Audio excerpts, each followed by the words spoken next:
Welcome back to CGA. I'm Dr. Shivabalan. Welcome to our Career Guidance Academy channel.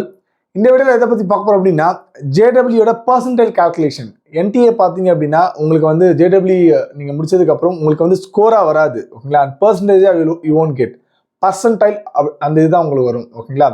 What is the reason they are giving percentile and how the percentile will be giving as a rank at the last அப்படின்ற அந்த வீடியோவில் டீட்டெயிலாக பார்க்க போகிறோம்.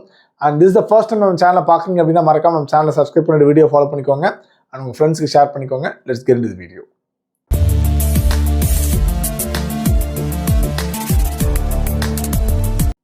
So JEE nowadays பார்த்தீங்க அப்படின்னா நம்ம ஐஐடியில் NITயில் ஜாயின் பண்ணுறதுக்கு தமிழ்நாட்டில் பார்த்தீங்கன்னா நிறைய ஸ்டூடெண்ட்ஸ் பார்த்தீங்கன்னா அந்த அவேர்னஸ் நிறையா வந்திருக்கு. ஈவன் பார்த்தீங்கன்னா வில்லேஜில் ஆல்சோ நிறைய ஸ்டூடெண்ட்ஸ் ஸ்டார்டட் ப்ரிப்பரிங் JEE ஓகேங்களா. ஸோ அந்த வகையில் இந்த அவேர்னஸ் ரீச் ஆனது really we are very happy.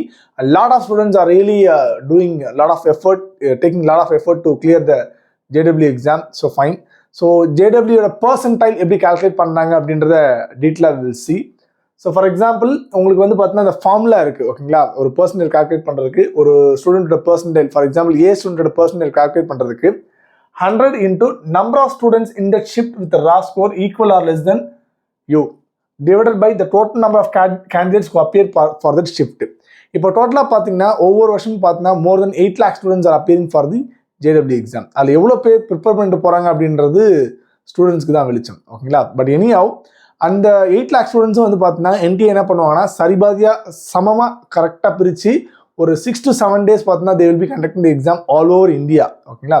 அந்த வகையில் ஷிஃப்ட் 1 ஆல் ஓவர் இந்தியாவில் ஷிஃப்ட் 1ல் ஒரு ஃபார் எக்ஸாம்பிள் தமிழ்நாட்டில் நடக்குதுன்னா அந்த தமிழ்நாட்டில் நடக்கிற ஸ்டூடெண்ட்ஸ்க்கும் சரி, டெல்லி, பாம்பே, கல்கத்தா, வாட் எவர் த சிட்டிஸில் நடக்குதோ எல்லாருக்குமே ஒரே கொஸ்டின் தான் போய் ரீச் ஆகும். சிமிலர்லி ஆஃப்டர்நூன் ஷிஃப்ட்டுக்கு இங்கே என்ன கொஸ்டினோ அதே கொஸ்டின் ஆல் ஓவர் இது.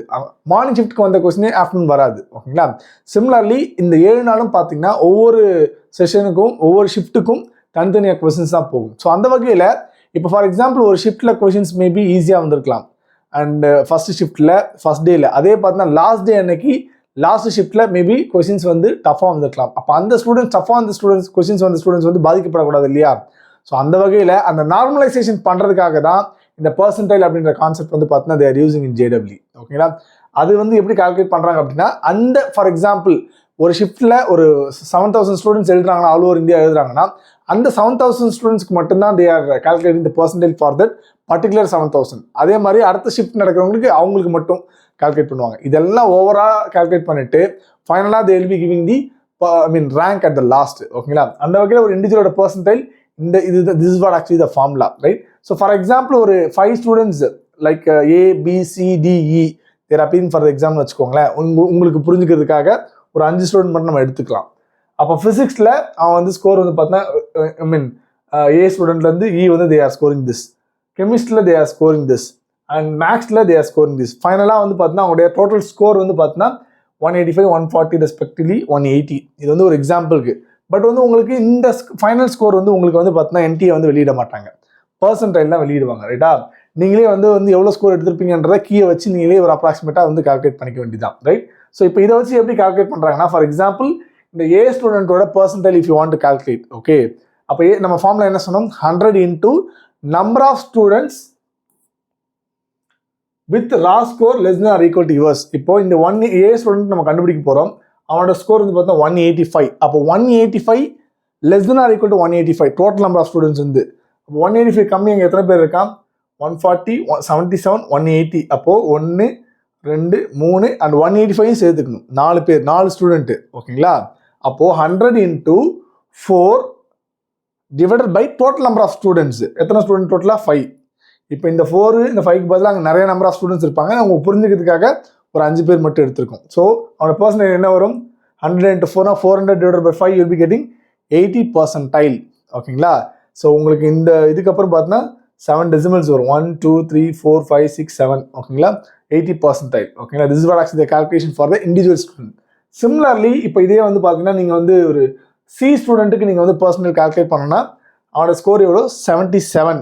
அப்போது மினிமம் 77க்கு கீழே எத்தனை பேர் இருக்கான்னு பார்த்தீங்கன்னா 77 கீழே யாருமே இல்லை. அப்போது 77 மட்டும்தான் நம்ம எடுத்துக்கணும். அப்போ 100 into 1 divided by total number of students 5. அப்போது 100 divided by 5. அப்போ அவனோட பர்சன்டைல் எவ்வளோ 20 percentile.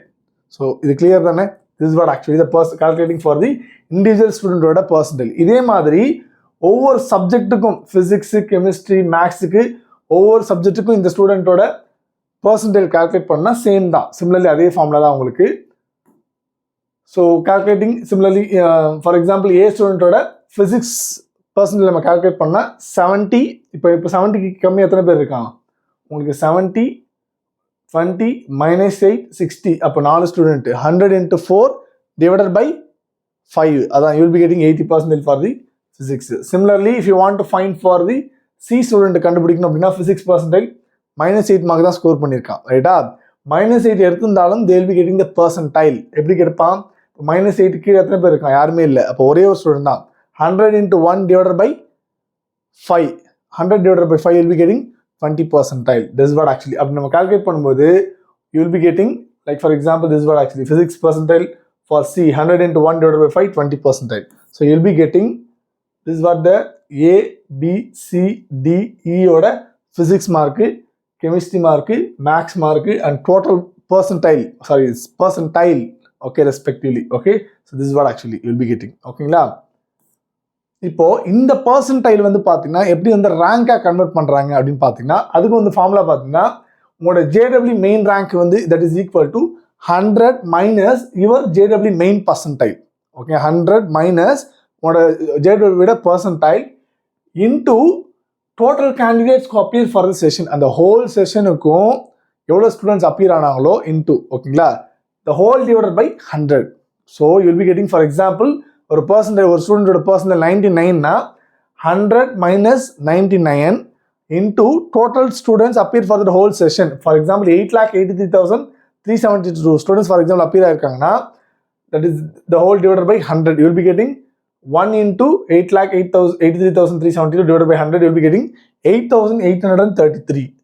அதே ஃபார் எக்ஸாம்பிள் பர்சன்டேஜ் 95க்கு if you want to find the rank அப்படின்னா 100 minus percentage 95 into total number of students appear for the particular session, the whole session, and the whole divided by 100. You will be getting the ranking 44,168. So நீங்கள் நினைக்கலாம், so percentage இங்கே 99 இங்கே 96 4% தானே அப்படின்னு நினைக்கலாம். But இங்கே ranking பார்த்தீங்கன்னா உங்களுக்கு டிஃப்ரென்ஸ் தெரியும். 8,000 இங்கே 44,000, அரௌண்ட் 38,000 கிட்ட டிஃப்ரென்ஸ் வரும், ரைட்டா? This is what actually. ஏன்னா இந்த நார்மலைசேஷன் அப்படின்றதால தான். ஏன்னா ஸ்டூடெண்ட்ஸ் வந்து பார்த்தீங்கன்னா இது கண்டிப்பாக ஒவ்வொரு ஸ்டூடெண்ட்டோட பெர்ஃபார்மன்ஸ் பொறுத்து தான். ஒவ்வொரு செஷன்லையும் ஒவ்வொரு ஷிஃப்ட்லையும் அவனுடைய பெர்ஃபார்மன்ஸ் பொறுத்து. ஒரு 100 பேர் அட்டன் பண்ணுறான்னா அந்த 100ல் ஒரு ஸ்டூடெண்ட் வந்து 80 தான் ஹையஸ்ட் மார்க்னா அதுதான் 100%, ரைட்டுங்களா? அடுத்தது வந்து பார்த்தீங்கன்னா 78னா அவனுக்கு அந்த பர்சன்டேஜ் நம்ம சொன்ன ஃபார்முலாவில் they will be calculating the percentile, ரைட்டா? இது வந்து கண்டிப்பாக அடுத்தடுத்த ஷிஃப்ட் ஷிஃப்ட் ஸ்டூடெண்ட்ஸ்க்கும் they will be calculating. இதனால் எந்த ஒரு மாணவனும் வந்து பார்த்தீங்கன்னா கொஷின்ஸ் டஃபாக வந்ததாலேயோ கொஷின்ஸ் ஈஸியாக வந்ததாலேயோ they won't get affected, ஓகேங்களா? ஸோ பர்ஃபார்மன்ஸ் யார் அந்த ஷிஃப்ட்டை நல்லா பண்ணியிருந்தாங்களோ அதை பேஸ் பண்ணி பர்சன்டைல் வந்துடும். இதனால எந்த ஒரு ஸ்டூடெண்ட்டும் பாதிக்கப்பட மாட்டாங்க, ஓகேங்களா? So this what actually. Okay, so அந்த மாதிரி பார்க்கும்பொழுது இப்போ வந்து ஒரு ஸ்டூடெண்ட்டுக்கு வந்து பார்த்தீங்கன்னா 2 டைம் தே கேன் அட்டன். அது வந்து ஒன்று வந்து ஜானில் நடக்கும், ஒன்று வந்து பார்த்தீங்கன்னா ஏப்ரல் நடக்கும். ஒன்று 12th எக்ஸாம் போர்டு எக்ஸாம் முன்னாடி நடந்துடும் ஒரு செஷன், இன்னொரு செஷன் 12th எக்ஸாமுக்கு ஆஃப்டர் நடக்கும், ரைட்டுங்களா? போர்டு எக்ஸாமுக்கு அப்புறம். அந்த 2 அட்டம்ப்டில் எதில் வந்து பெஸ்ட்டாக ஸ்கோர் பண்ணியிருக்கீங்களோ அதுதான் உங்களுக்கு வந்து ஃபைனல் ஸ்கோராக வெளியில் வரும். So for example physics chemistry மேக்ஸில் ஃபர்ஸ்ட் அட்டம்ப்டில் 75%, 90%, 70%. பட் செகண்ட் அட்டம்ப்டில் ஃபிசிக்ஸில் இங்கே 75 இங்கே 85 எடுத்திருக்கீங்க. இட் டசன்ட் மீன் தட் இந்த 85 ஹையஸ்ட் ஸ்கோர், இந்த 85%, இந்த 90, இந்த 75 they won't take like that, ஓகேங்களா? இப்போ attempt 1ல உங்களோட டோட்டல் பர்சன்டேஜ் 85னா they will be calculating the all those from this attempt 1, ஓகேங்களா? 75% நீங்கள் கம்மியாக எடுத்துக்கிறதால இதை நெக்லெக்ட் பண்ணிட்டு இந்த attempt 1 தான் they will be considering. ஓகேங்களா, புரியுதுங்களா? ஸோ இதில் ஏதாவது உங்களுக்கு டவுட் இருந்துச்சுன்னா தாராளமாக you can ask as. And any doubts related to JEE and TNA counseling on whatever the doubts regarding our engineering admissions or any admissions after 12th standard, you always call us. உங்களுக்கு number display ஆகும். So என்னென்னு நீங்கள் கால் பண்ணலாம், WhatsApp பண்ணலாம். டெஃபினட்டாக we are here to help you. இந்த video உங்களுக்கு பிடிச்சிருந்தா மறக்காமல் உங்கள் ஃப்ரெண்ட்ஸுக்கு ஷேர் பண்ணிக்கோங்க. நெக்ஸ்ட் வீடியோ மீட் பண்ணலாம். தேங்க்யூ.